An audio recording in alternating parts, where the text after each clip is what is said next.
As we learn more about the two characters and their backstories, it does get into some themes that are not rom-com-y and are real and serious and whatever. And I just felt like this is a rom-com.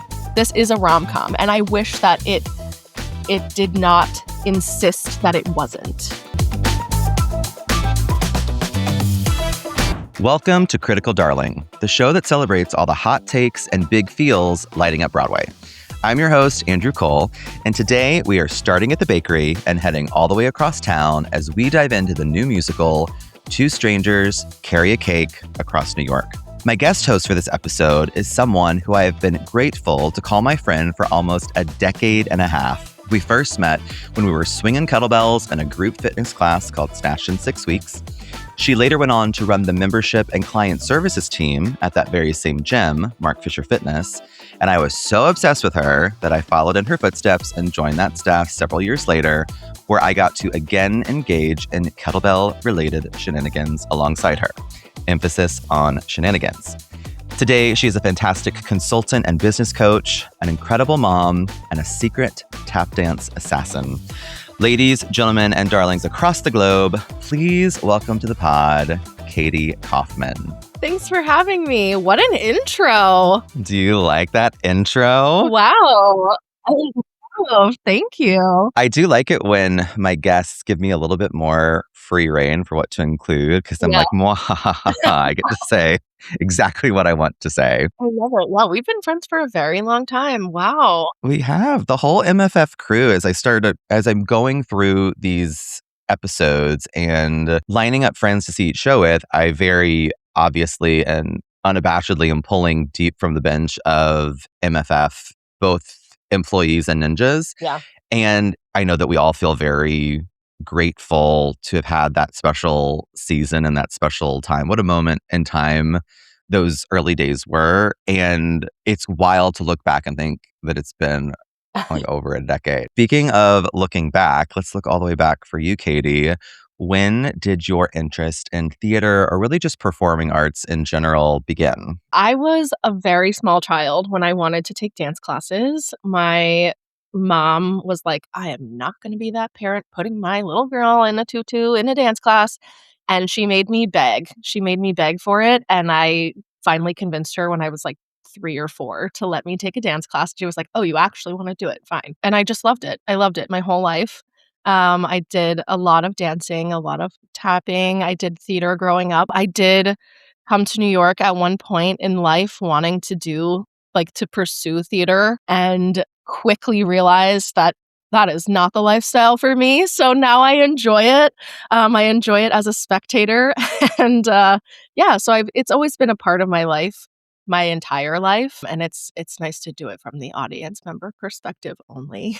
I love that. You're West Coast originated, right? That's where you're from. And I forget, your older sister, was she interested in the arts at all? Or were you like the first one to raise your hand in your family and be like, I'm interested in this, Mom? Yeah, I was first. She did it for a little while, but she was like more athletic. She was a really good swimmer. She was really she played tennis for a while. She just had different interests after some time. So she kind of dabbled, but then it was not as much her thing. That makes sense. And then I guess when I met you in 2012, when we did Snatch together, was that sort of the beginning of your, hey, I'm coming to New York and I might want to explore a career in the performing arts? Were you still thinking about it at that time, or had you already kind of decided that wasn't what you were going to do at that point? I originally came to New York in high school.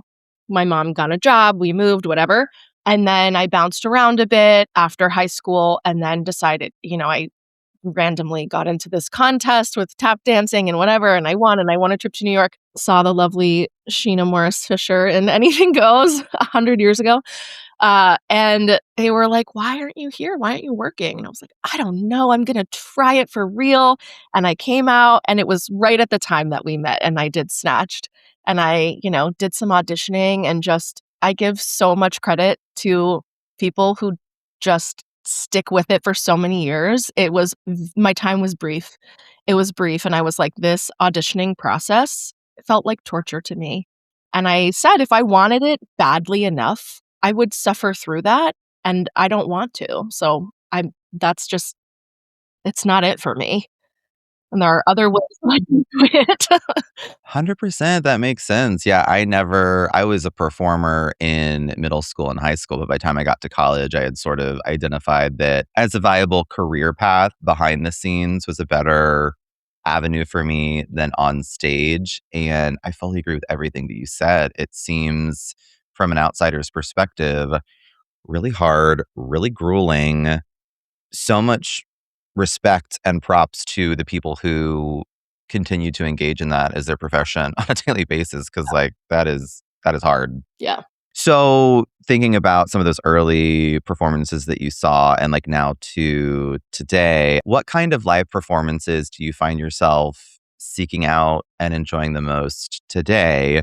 And then maybe have you found that you enjoy right now, that those tastes have changed at all since you first came to New York? I do think my tastes have changed for sure. I think when I, came out here wishing to do it, it was still very like sparkly and magical for me. I knew some people who were doing theater, but it wasn't really until I got deep into MFF and MFF started to grow that I knew so many people in so many shows. And that peek behind the curtain was kind of like, oh, yeah, these are real people. These are just really talented people and they're nice and they're whatever and they're just people. I think back then, the more traditional old school musical was very much my thing. Now I like to see things that are really different. I like to see things that are less traditional. I still enjoy that type of musical, but I also really enjoyed Dorian Gray, right? That was just it blew my mind in so many ways. I saw it more than once, which is like I don't usually see things more than once. But that type of thing that's just so different, maybe not a musical, which in the past I was like, "Oh, I want to see musicals." But also just in general, I think right now in my life, I'm really gravitating toward just live music performances, not necessarily in the form of a musical, but just bands and music and singers and musicians. I feel like it feeds my soul in a way that nothing else does, and I'm just really seeking out more of that. I love that. So we got to have dinner before we saw Two Strangers, and you had just come back from Mexico, where you went to Brandy Carlisle's Girls Just Wanna Weekend. And we have in common, I talked about this a little bit on the podcast I did on Marjorie Prime with my friend Kira, because we sort of have a history of going to see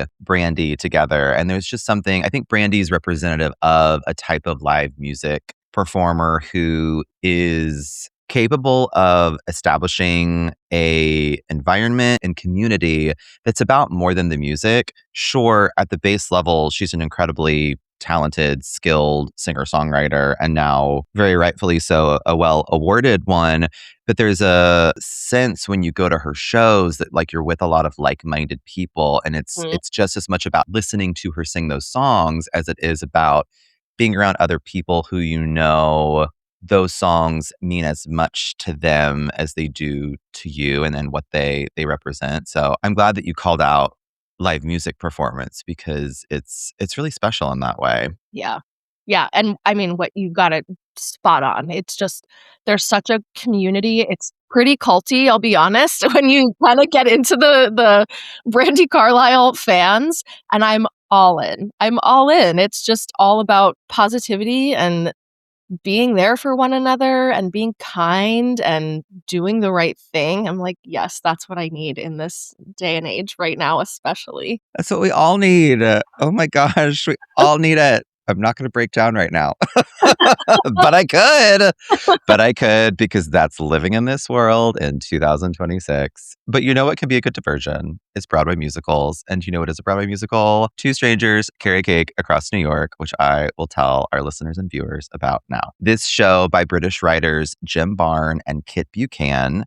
They wrote the show's music, lyrics, and book. First premiered in 2019 under the title The Season in Northampton, before continuing its development in the United Kingdom. A revised production opened at London's Kiln Theatre in 2023 and later transferred to the Criterion Theatre on the West End in 2024, helping establish the piece as a notable new British musical before making its way to New York. The story follows two strangers brought together for a whirlwind trip across Manhattan ahead of the family wedding. There's Dougal, who's a cheerful British visitor experiencing New York City for the first time, And there's Robin. She's a pragmatic New Yorker, tasked with helping him navigate the city. Structured as a two-hander musical rom-com, the show unfolds through the evolving partnership between its two central characters as they make their way across the city in the days leading up to the ceremony. The Broadway production opened at the Longacre in 2025, following a run at the American Repertory Theater in Cambridge, just outside of Boston. It's directed and choreographed by Tim Jackson, with scenic and costume design by Sutra Gilmore, lighting design by Jack Knowles, and sound by Tony Gale. The Broadway cast is led by Sam Tutty as Dougal and Christiani Pitts as Robin. And I always like to give I'm starting to give a bit of a spoiler guidance for some of these podcasts, particularly with the plays. I'm finding you can't effectively talk about a lot of them without spoiling elements of the plot. And for musicals, it's maybe slightly different, but this is a new enough musical that I want this to sort of try and be a spoiler light podcast. Like there are certain plot elements, particularly towards the end of the show, that I think will be more exciting to experience for our listeners who don't know about them. So we should definitely feel free to talk about the plot of the show, but maybe some of the more specific elements we shall leave mysterious. We'll start with hot takes, which is the part of the show where we think about the performances, the writing, the direction, the design, the sound, and any other elements of the physical production. And I always love to throw the first word or the mic to my guest host in this section. So, Katie, hit me with some of your hot takes on Two Strangers. Okay, some hot takes. Let me start with a positive one that I don't think I even included when we were chatting about this prior, but the set I thought was really interesting. It felt very kind of old school. I feel like a lot of shows nowadays are using projections and video and incorporating all these different things, which is very cool in its own right. But this set was very simple. It was kind of creating this New York background out of luggage, out of piles of luggage. And I especially loved when they were in the restaurant. The whole thing really transformed. And I thought that was very clever and very cute and kind of a throwback to old school simplicity in terms of the set design, which I liked. I'll give another hot take. I felt like it was about an hour too long. I felt like it was a full, if I recall correctly, 2 hours and 30 minutes, something around there. There was an intermission. This felt like it could have been 90 minutes, no intermission. It felt like maybe a smaller house would have been a better choice, just like something a little more intimate. I would have put some serious chopping into that editing room. Curious your take on that. I'm literally Googling Longacre Theatre seating capacity right now. It's 1,077, which as far as Broadway houses go, I think that's mid. You're right. It's not the smallest house on Broadway by any means, but it's also not the biggest. And I think it's a really good comment and reflection that you have to produce a two-person musical in a very specific way to make it feel worthy of the Broadway stage. Like it needs to feel big enough and it needs to fit the stage. My question for this overall is, does a show like this need or deserve a spot on Broadway? Which I'll get to in sort of like maybe my ranking of it at the end. But the physical production, let's assume that it does deserve a spot on Broadway. I think your comments about the set are really accurate. Or I'll say that I really agree with them because I feel like they built a set and gave it a level of sheen and high classedness. Not that that's even really a word, but it looks expensive. And I think that it's really hard to make that feel like it fits for a two-person musical. And I think that they took the available space that they had and they did this really well. It's also really interesting. I didn't know until I wrote the intro that the scenic and the costumes are designed by the same person, Sutra Gilmore. I hope I'm saying their name correctly. And that's always interesting to me when a theater artist and designer can exist and participate in multiple disciplines. Not that these costumes were anything very specific or period. They told a really specific color story, and I think that they complemented and interacted with the set really well. And so I think that's cool that the same person was behind them. I agree with you about the length. That was actually one of the notes that I wrote as well. Particularly in Act 2, I felt like there were maybe 2 or 3 too many songs in Act 2, and you kind of get to this, I would call it a bit of a conundrum, right, with Broadway shows where you either do it with an intermission or do it without. And anything longer than 90 minutes, no intermission, feels like you're looking at your watch, your legs are getting cramped, etc.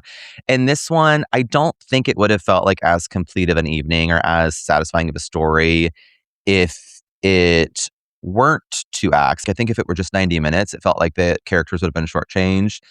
But it doesn't take away the reality that that second act, it just feels really long. And it's like, oh, are they singing again? Okay, like let's listen to what they're singing. Like they got a lot to say. I feel you on that. Yeah, and I even the songs. I was looking through the songs before we're chatting right now, and I was like, "Oh yeah, I remember 2 songs." And they were both in the first act. I remember the one about like the Amex and the shopping spree that I thought was silly and fun and cute, and I remembered his big New York moment, right? And the rest of them I kind of didn't remember. And I was like, that's not great. That's not great. It just felt it felt repetitive. They were all kind of similar. There wasn't enough dynamic in them or something for me. Or the dynamic was the same throughout. I'm not sure, but it just felt repetitive. Yeah, I definitely agree with that. I think repetitive is a good word for it, certainly in terms of the musical style and approach. It's very pointedly a contemporary musical theater score. It's very piano forward. It kind of reminded me a lot of Dear Evan Hansen a lot in that way. I actually did just re-listen to the album right before this. So the West End recording is already out, and that's what I was listening to. Sam Tutty's on that. Christiani Pitts, it's not because she was new for Broadway, or rather Cambridge. And they will be releasing a new recording of this, I think in a couple weeks for this cast, which will be great. But as I was re-listening to those songs, it was actually really pleasant and fun to revisit their performances and how funny. It's a very funny show. But I was thinking to myself, and kind of actively redefining for me personally, like what makes a good musical or what makes a good play as I go through a lot of these conversations on the podcast. But I thought to myself when I was listening to this one, it's a very nice diversion. It's very pleasant. I really like it. And I don't think in 10 years I'm going to remember and say, oh, remember Two Strangers, Karaoke Across New York, that score? Let me go back and re-listen to it. Maybe I will. That would be fun if I did. But it didn't strike me as one of those scores that I'm not even going to say stands the test of time. I have no desire to put that type of weight upon this show. But I do think that there's a stickiness or a memorability that some of the score was lacking. It made for a pleasant evening and like a fun evening, but it wasn't anything that hit me over the head and said, wow, they really did something new and different in musical theater with the way they approached those songs. Yes, completely agree.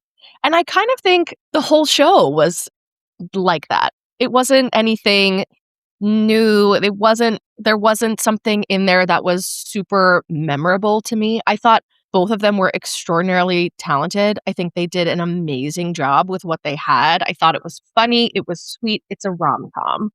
I thought where it went a little awry for me was when they started to try to make it something deeper. It just felt a little half-baked. As we learn more about the 2 characters and their backstories, it does get into some themes that are not rom-com-y and are real and serious and whatever. And I just felt like this is a rom-com. This is a rom-com. And I wish that it did not insist that it wasn't. Do you know what I mean? It felt like it was really trying to be something else at parts. And I just wanted it to be sweet and funny with these characters that you start to really love for all sorts of different reasons. I mean, Dougal is just the cutest little golden retriever puppy you ever did see. I just wish that it really went into that. And I think that if it had presented itself as such and marketed that way, it would have done better.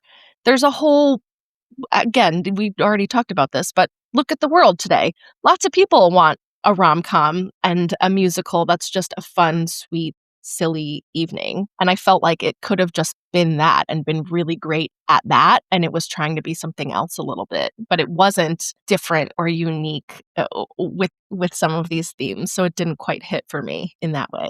I was just scribbling down notes because there's so many things in what you said that I want to respond to, and I'll go at it in no particular order. I'll talk about the rom-com thing first because it's a spot-on description of this show. It is a romantic musical comedy, and it really felt like some of those classic rom-coms from like the 90s and early 2000s, like You've Got Mail or Kate and Leopold, or just married to varying degrees of memorability or classicness for those. Those are some of the rom-coms that I grew up with, and it really feels like that, and they've applied a musical theater lens to it.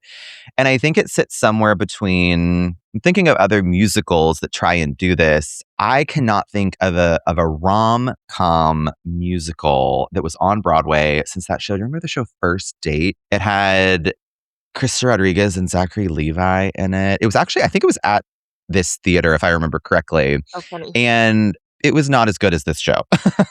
No offense to the team that put together First Date. I think it was a lovely, sweet moment. But I really think that the creators of this show did something more meaningful, more memorable, more durable in the way they put this together.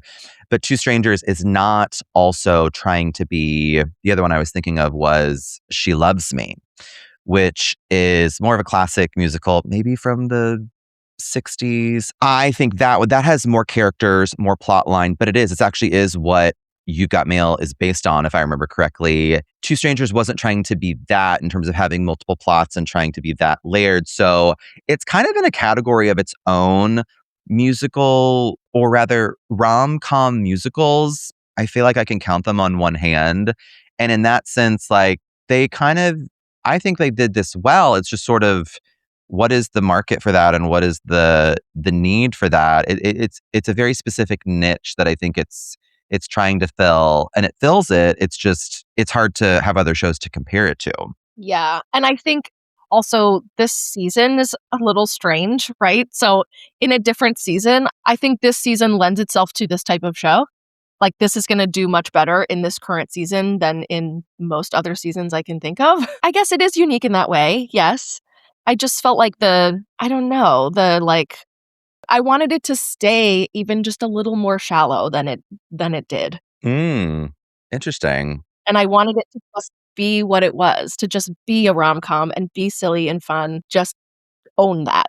You know what I mean? I feel like if they could have just like really dug into that and said, we are a rom-com. Come enjoy this rom-com, escape, this terrible world that we're in. Not that they need to say it like that, but that kind of vibe I think would have done better. Yeah, I think I definitely follow your line of thinking there. And you talking about this season, for those of our listeners who don't follow the Broadway season as closely as Katie and I do, there are not a lot of new musicals on Broadway this season. I think by the time Tony nominations come up, there will only have been 6 new ones that opened, this being one of them. And you're right. I think if it had been a more crowded season for new musicals, this one would have had a really hard road ahead of it to break out. But in many ways, I think it kind of is breaking out. I was surprised when we went to get tickets to it. It was either middle of January or early February. And that's historically not a very busy time for Broadway. It's usually pretty slow sales-wise then. And I couldn't find any discounts. And then I was just like, go on the website and get tickets. And they were very expensive. Yeah. It's just kind of like the same way for all Broadway shows right now. And then I went to TATS and we ended up getting pretty good seats, house left, and the orchestra, but they were not the most affordable. I want to say they were over $100 each. Yeah. I was halfway annoyed that I had to pay that much, but also halfway very happy for them that when I first saw marketing and ads for this show, it's a really hard title to sell. I had no idea what the earlier productions were. And I kind of very sort of stoically and maybe pessimistically said to myself, that show will never succeed. Mm-hmm. No stars in a show that is no existing IP. And I was so pleasantly surprised that not only was it done very successfully, but they seem to be doing okay right now. And I think that they've got a shot. You know who particularly has a shot is Sam Tutty. Yeah. I really want to talk about how good Sam Tutty is in this show. Not to take away from Christiani Pitts. I think she is extremely talented. And, character-wise, she kind of plays the harder, more wizened, been around the block character. And for me personally, that's a harder character to access and relate to. So she does it very well, but you have to give credit to Sam Tutty for just being, I found him to be the sparkliest, specialist, cuddliest, most winning, charming musical theater performer, newer musical theater performer than I've seen on stage in a very long time. We should note he was the original Evan when Dear Evan Hansen opened on the West End, and he won the Olivier for it. So he's already got a pretty solid start to his musical theater career. And it's cool to see, you can totally see how if that was his entry into professional musical theater with that sort of very late adolescent role, it's awesome for him that he's been able to attach himself to this musical and portray this very different character from Evan, but it's this young adult man, early adulthood, and he's leading the show, co-leading the show. And to me, he's the reason to see it. Like, I think his performance is just so spot on funny. His timing is great. His voice is incredible. I was very taken with him. I completely agree. I completely agree. I think he did such a great job. He played that character so perfectly, in my opinion. I could not imagine changing it up or anyone doing a better job. It was the best of a cute little sparkly golden retriever, just in all the best ways, in all the best ways. And I do think she did an amazing job. I agree. I think any character coming up against this golden retriever type where you can't help but love them, it's going to be tough to play against that and stand out as much. But I do think she did a really fantastic job. I thought her sarcasm and her humor in there was very funny. I think she did a great job with it. But he's a star. He's a star for sure. And I think his performance really stood out. I'm excited to see what he does next. We can transition now to the big feels section of our show. This is where we dig deeper to talk about the show's underlying meaning, themes, and what we left the theater thinking or feeling. And to kick us off here and kind of pull that thread of the Dougal and Robin characters, one thing that I found challenging in this show was that Dougal's character and his plot, so his plot centers around him coming to New York to his estranged father's wedding, and his father is marrying Robin's sister. So a lot of the humor in the show comes from the fact that Dougal and Robin are pretty similar age-wise, mid to late 20s. But because of who Dougal's father is marrying, Robin will soon be his step aunt. So there's a lot of really funny Auntie Robin just jokes. Yeah, Auntie Robin. It's a very funny script. There are a lot of laugh out loud moments. But anyway, Dougal's plot to me was clear. He had never had a relationship with his father. He came to New York to his father's wedding, and you find out, these are the parts of the plot that I want to try hard not to spoil. You find out that his relationship with his father is perhaps not meant to evolve in the way that Dougal wants it to. And that whole storyline I found to be very easy to follow and quite moving once you get to some of the later revelations and the plot. Whereas Robin's plot, I still am a bit confused by what her family situation was. Her archetype is very clear. Like we said, she is the streetwise, I've been in the game in New Yorker for a long time now. You know who she is based on how they set up her character. But as they start to go deeper into what's motivating her, it's clear that the sister that she has that's marrying Dougal's dad, it's clear that they don't have a great relationship. And there's also lots of mentions to the fact that their grandmother raised them. And for some reason, Robin's not really talking to her grandmother, and that seems to be like the big challenge that she has. So much so that towards the end of Act 2, they give Robin a really big song. This going back to our comment about maybe there's too many songs. And it was staged and written in a way that I felt like the creators really wanted that to be her cathartic moment. And like, yes, now I have understood something or evolved. And other than it being like an impressive vocal from Christiani Pitts, I didn't know what it was trying to say. I was like, okay, you seem to have made a big epiphany here, but girl, I don't know what it was. Yeah, no, I completely agree. And I think that's kind of what I was getting at before, where I wanted it to be more shallow on her side. His storyline felt very clear. It was clear what the relationship was. It was clear what he wanted it to be. It all sort of made sense within his character's ecosystem, and hers just didn't. There were too many components that it felt sort of half-baked. I agree that they wanted it to be this bigger, deeper moment, And instead, you're just kind of like, why?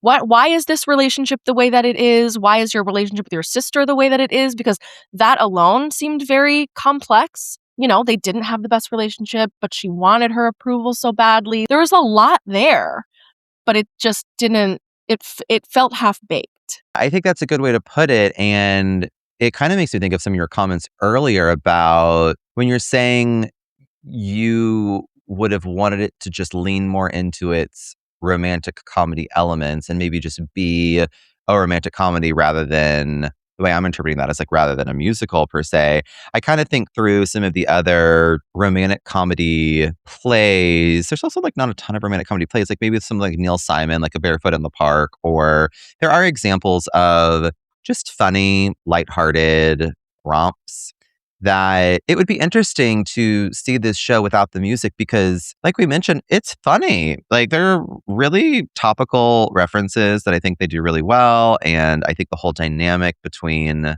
Robin and Dougal is successful. That I do think the show is successful in that way. I think that making Dougal be this wide-eyed, impressionable, never been to New York tourist, and then making Robin be the opposite of that when you're trying to find an audience and establish a fan base for a new musical, it's actually very helpful to have two people on stage that pretty much everyone can relate to, because you're either going in there thinking like, oh, I'm so the Dougal. Like, I bet if any tourists find this way to their show, and I hope they do, hopefully they'll identify a lot with him. Yeah. And then those of us, I mean, you and me were sort of like having lived in the city for as long as we have, I think I was at least identifying more with Robin being like, oh my gosh, because the Dougal character like books a hostel or something in Chinatown, like not knowing what it is. And of course, like Robin rolls her eyes at that of like, what an amateur. Like that's a fun dynamic that they get to play with. Yes. I thought there was a lot of sort of New Yorker inside jokey type things that were funny. They were very funny. And I agree, you can definitely relate to one or the other character. And I felt like it was a little bit of a disservice to her character, the way that like the backstory evolved or didn't really evolve or wasn't really explained in a way that was as clear. They could have just had the grandmother didn't even need to be a part of it. They could have just made the story more about her relationship with her sister and how she, goes through this moment with Dougal, and like that would have been enough for me. I think they could have done a better job at it. Agreed. And it seemed they felt strapped to or bound to only being a two character show. Whereas if you got to see the grandmother or you got to see the sister, maybe that would have helped things. It certainly would have made for a different show. I think it's a little bit harder show structure wise because maybe you then feel like you have to give them a song, you have to give them a whole plot. So I see why they ended up with it being just two, but I think the trade-off there is that part did feel underdeveloped. One other thing that I wanted to mention that I was kind of thinking as I listened to the album again this morning, I actually think the show low-key does a really good job of approaching some modern day social issues with clarity and warmth without making it heavy-handed. And I'll tell you what I mean by that. There's, first of all, just not a lot of Broadway shows set in modern contemporary days, and this is one of them. And I feel like whenever I see shows like that, I've seen shows before that try and throw a lot of political or social issues at you. I've felt some past shows try and sort of say, this is how you should think or this is how you should believe about something. And I usually leave those shows feeling that it was pretty unsuccessful because most of the people in the audience were probably quite liberal and quite already thinking ideologically about how the creators wanted them to think. And any people on the opposite end of the political spectrum certainly would not be convinced by that. They'd probably be annoyed by it. And this show, it's not political at all, but there's a couple of moments like so Dougal is white and Robin is black in this production of the show. And there's a couple of moments where Dougal just says some things that are completely tone deaf, and Robin has some really quippy one-liners of like, do you even have any black friends? Like, and it gets a great laugh. And I like that they were brave enough, sensible enough to include something like that, but just say their piece on it and move on. And there's another moment too in one of the songs, I'm going to forget which one it is, where Dougal references Eskimos And Robin's like, no, it's Inuits. And he's like, sorry, Inuits. And they just move on from that too. And there's just these little moments where you do have them brushing up against 2026 social issues, but they don't get weighed down by it, right? They are able to wink at it and move on so that it doesn't become a morality play about how we're supposed to think about these things. And I think that type of approach has a much better shot of bringing everyone along for the ride, regardless of their political stance in the audience. And I always kind of appreciate and sort of give a little golf clap in the audience when I see that happening, because I'm like, that feels successful to me. That's really interesting point. So I felt the whole show in general, I felt was they're supposed to be in their 20s. They're younger. And it felt very geared toward like elder millennial humor, like Gen X, elder millennial, something slightly less liberal, I guess. Again, not that it's conservative in any way, shape, or form. It's not. But maybe I think these are related. I think that that's kind of what I was feeling is like if it had been geared toward a younger audience, maybe it would have been a little bit louder about it and it would have been a little more like punchy about it. And instead, they kind of just they did it. They moved on. I definitely think that was a choice. And I felt like the humor was like that. And now that you're saying it, the commentary on social things was the same way. It's such a good point. And I'm really glad you brought it up because you're totally right. This is a musical telling a story about, I might get the ages wrong, but they're mid to late 20s. And I think that's Gen Z, right? I think so. So it's telling a story about two Gen Z people. And there's an interesting observation to be made there around who is the audience for a show on Broadway right now? Who can afford a ticket to a Broadway show right now? That's a very important part of the conversation. And I am really aligned with your thinking that when you watch this show, it feels like it's made for people in their 30s or 40s or 50s, right? It feels like a more adult sensibility evening at the theater in that way, but it's about people in their 20s. And when you look at the shows that I feel like are typically adopted by and TikTokified by the youth, maybe not necessarily TikTok specifically, but I think back on shows like Spring Awakening or Be More Chill, or I'm going to try and think of some others, but ones that really find a following with teenagers or people in their very early 20s. This does not seem to me like a show that will be picked up by that age group. And I don't necessarily think that the creators were going for that, but it is such a kind of a weird juxtaposition that it's about people in this age group. But I think the people who will enjoy this the most are not people in that age group. Yeah, 100%. It definitely felt geared toward an older crowd. And it's such a good point that you made about how they commented on these different issues. Now I'm thinking about different parts of it, even when there's a theme in there about wealth and about, wealth inequality and things like that. And they treat it very lightly. And there's that song and it's very funny and it's silly and it's funny to watch them go and, talk about enjoying being rich for the day. American Express when they get the credit card, right? And if this had been a show geared toward a different generation, that song would not be in there, right? There was the slight commentary on the way that the rich can live, but none of the downside, the anti-capitalist side of that is so much a part of the social conversation today with younger people. That's really an interesting point I hadn't really thought about. Yeah. I thought of another show that's not necessarily a direct stylistic reference to this, but did you get to see Some Like It Hot when it was on Broadway? It was really good. I loved that show. I thought it deserved the Tony that year. And that show's interesting because it's not set in modern days. It's a musical adaptation of a movie that came out, I want to say it came out in the 50s. And they reset it for the Broadway show in sort of the Prohibition 1920s. So it's not modern day, but they do something they walked a really fine tightrope in that show where one of the lead characters on Broadway, played by J. Harrison Key, it's what they won their Tony for. They do this thing where they're able to work into that show. They work in some very modern ideas or more recent ideas about the expansiveness of gender identity Mm. than were even really talked about publicly in the 20s or 50s or even like 20 years ago.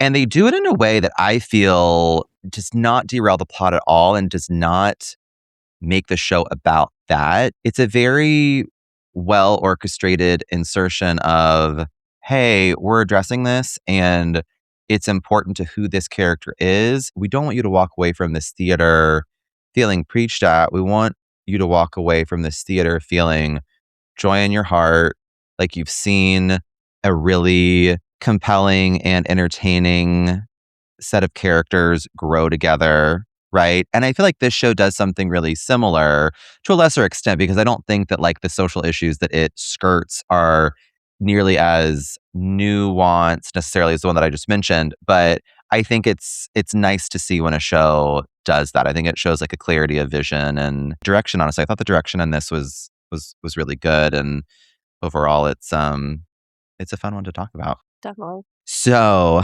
Katie, this is the part of the show called Should You See It, where we both offer our final verdict and rating by sorting it into one of four distinct tiers. Those tiers are nah, which means the show doesn't land, catch it if you're curious, but your time and money might be better spent elsewhere. Meh, which is truly a mixed bag. The show has some nice moments, but not quite enough to stick the landing. Yas, which is a hearty yes. It delivers, it entertains, and it's well worth seeing, even if it doesn't totally change your life.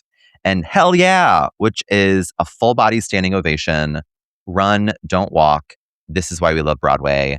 This rating system was built to foster conversation, not scorekeeping, and it reflects Critical Darling's mission to treat theater with both honesty and affection.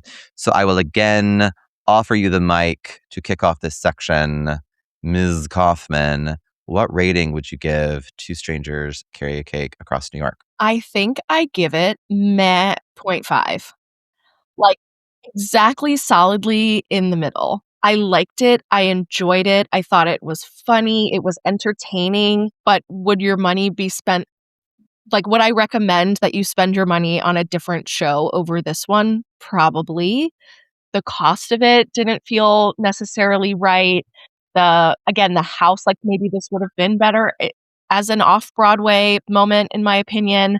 So yes, I enjoyed it. I really did. I thought it was sweet and funny, and I was entertained. But it didn't fully land for me. Yeah, I think that's all really fair. And I honestly love it on this show when we end up at the end and we have different ratings because it just means it's been a good conversation. I would give this show a yas. And I thought a lot about this. And I think I ended up there because I really like that this show exists. I like that it's finding an audience on Broadway. And I think as far as two-person musicals go, it's very successful. I think back a lot to our comments from earlier in this conversation where we talked about the production elements and design. And I was surprised by how a smaller or more intimate or just a two-person show like this, they built it in a way and directed in a way that it made it feel like it really did deserve and kind of earned a spot on Broadway. And it would have felt very different to me if it were an off-Broadway show. I wonder if I would have liked it as much if it were an off-Broadway show. I think it felt more like an event than I was expecting it to. And I really liked that about it. And I really just kind of want to believe in a world where a show like this can sustain a run on Broadway, which it is doing so far. But yeah, I would give a hell yeah to Sam Tutty. I think overall the show though is like it's a yes for me. Love it. Oh my gosh, Katie, I loved having a show date with you. We need to do more of these. Oh, yes, definitely. So fun. Thank you so much for doing this with me and for coming with such wonderful, lovely thoughts. Thanks for inviting me along. Oh my gosh. I'll see you at the next one. Sounds great. All right, darlings. Thank you so much for listening to this episode. Critical Darling is produced by me, Andrew Cole. Artwork is by Eric Emsch. Editing is by JH Productions. And music is by Stantown. Thanks to my guest host today, Katie Kaufman. I didn't want to put her on the spot, but the part of the conversation where she referenced winning a contest was when she submitted a video of herself tap dancing to Anything Goes. And she ended up winning a trip to New York and seeing that show. So there's a really great video that I'm going to drop in the show notes of the men's ensemble, the most recent roundabout revival of Anything Goes, watching Katie dance and then basically flipping their minds because she's so good at it. So go to the show notes if you want to see that goodness in action. Also, if you're enjoying Critical Darling, please consider supporting it out in the wild on social media. I've launched and am fumbling my way through building a presence for this show on TikTok. The show is at Critical Darling Pod over there on TikTok. And it would help immensely if you're on TikTok, if you would go follow the account, share some of the videos, comment on them, and just tell your fellow TikTokers about it. #Theater Talk. I think that's what the kids do over there. And be sure to tune in next week when we will be breaking down the recent Broadway revival of Waiting for Godot. See you then.